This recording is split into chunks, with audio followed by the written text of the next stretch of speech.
So here we have a set of Method 17-inch for a JK bead locks. I took all the bead locks off on those.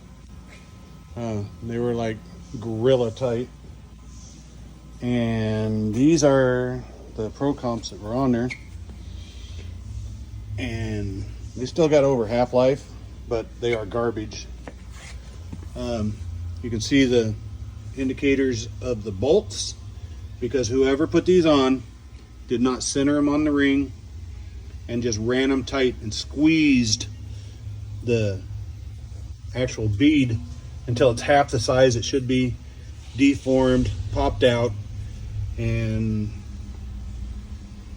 owner even said that he was having problems keeping air in one of the tires. Well, I could definitely see that because you've compromised the bead. It's no longer sealing.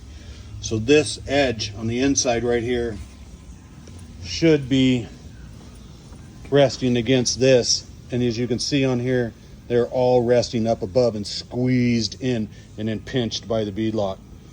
He's lucky he didn't break a bunch of beads, throw a tire, or that he could even keep any air in these tires at all. And this is all 5 of them. I'm about to do the spare. I'll do a follow-up video on that and tag into this because I didn't take any videos of this one. This one is the worst. And this was the passenger front. Look at that. I have never seen anybody stupid enough to do it that way. Never. That's somebody doing bead locks that has no right to touch bead locks or has no clue what the hell they're doing. He's lucky. He could have been off-road or on trail or slick rock or Rubicon and lost a tire, and there would have been nothing they could do out there without a tire machine. Oh well. In the continuing saga, how to tell a shop doesn't know what the hell they're doing when it comes to bead locks.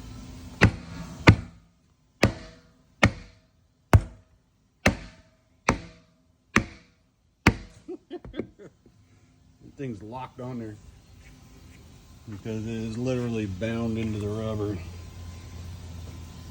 That is crazy. Alright. Sorry, no video to sound. There. There we go. Break it loose. Get the bead lock off there. Wow, they found it. They got one. So they did this one right. See how it's recessed in there? Into the thing. They got 1 out of 5. So the others, obviously you can see in my other video. Well, I'll link this all together, hopefully mix it on YouTube. The other one they didn't even try. So basically what they did on the other one was they just dropped the tire on, let it land in this area right here. Right here. And it was riding up here. That's why in this tire, you can see the outline of the bolts.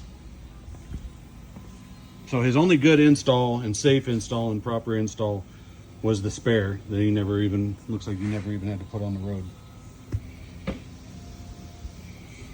Yeah, that's the problem with shops not knowing what they're doing and doing stuff. Almost killing guys in their Jeeps or their trucks or whatever they're doing bead locks with.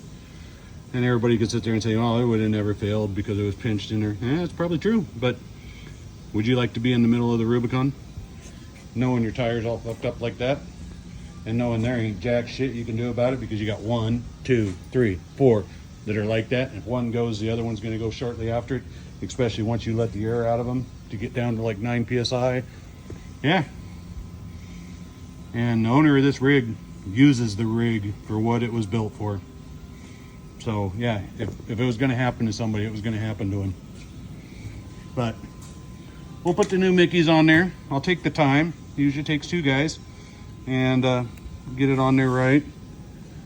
And the other thing that that I need to point out is they knew they had an issue when they were putting this on. They got freaking bead sealant on here. You don't use bead sealant, you idiots.